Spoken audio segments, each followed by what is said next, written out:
warning system. Specially built receivers are activated by the signal to warn of severe weather or other hazards. Tests are normally conducted each Wednesday between 11 a.m. and noon, and again between 6 and 8 p.m. If severe weather is expected on Wednesday, the test will be postponed until the next day, weather permitting. Reception of this broadcast, and especially the warning signals, can vary at any given location. This variability, normally more noticeable at greater distances from the transmitter, can result even though you are using a good quality receiver in perfect working order. Warning alarm tones are activated on transmitters for counties where the signal is reliably received, in sufficient strength for consistent and dependable service.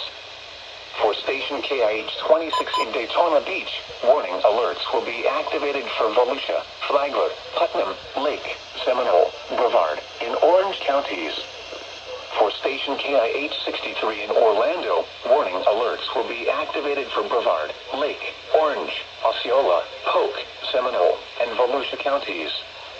For station WXJ70 in Melbourne, warning alerts will be activated for Brevard, Indian River, Orange, and Osceola counties.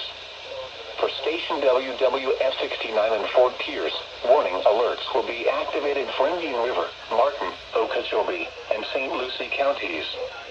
This has been a test of the NOAA Weather Radio Public Warning System. We now return to the regular broadcast program.